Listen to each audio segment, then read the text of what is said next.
د عوایدو لوی ریاست له لوري د خصوصي پوهنتونونو او لوړو زده کړو مؤسسو د مالي برخې کارکوونکو ته د ابتدایي سنجش، بررسۍ او د ای فایلینګ سیستم د کارونې یو ورځنی روزنیز سیمینار ترسره سو.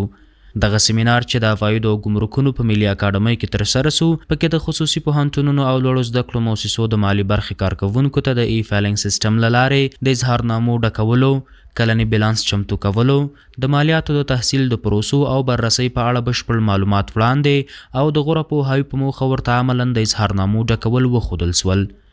د روزونکو په وینا د عوایدو لوی ریاست د روزنیزو پروګرامونو اساسي موخه مالیه ورکوونکو ته د مالیاتي سیستمونو د سمې کارونې لارې چارې ښودل او له هغوی سره د ستونزو په حل کې مرسته کول دي.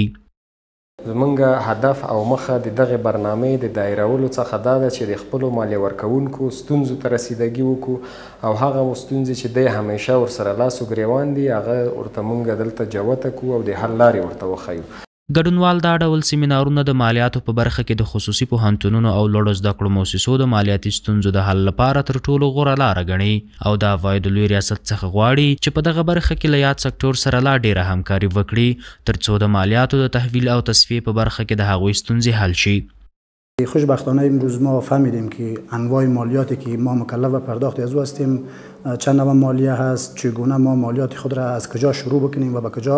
ختم بکنیم و به کدام نهادها مراجعه بکنیم، مسئولین چگونه با ما همکاری میکنن. مونږ بعضی د آنلاین خانه‌پوري کې یا د فایلینګ کې مونږ څه ستونزې چې درلودلې هغه حل شوې او کوم سوالونه مو چې درلودل هغه حل شول. دغه ټریننګونه مونږ غواړو ځکه دغه ټریننګونه باعث دی د مونږ د ذهنیتونو د خلاصېدلو کېږي. نو داسې ټریننګونه چې کېږي دا نن ما ډېر شیانو باندې زه پوه شولم. وړاندې تر دې هم د عوایدو لوی ریاست له لوري د بیلابیلو سکتورونو د مالي برخو کارکوونکو ته د مالیاتو د تصفیې په موخه روزنیز پروګرامونه ترسره شوي دي چې د لا ډېر پوهاوي او د مالیې ورکوونکو د ستونزو د حل لپاره یاد پروګرامونه دوام لري.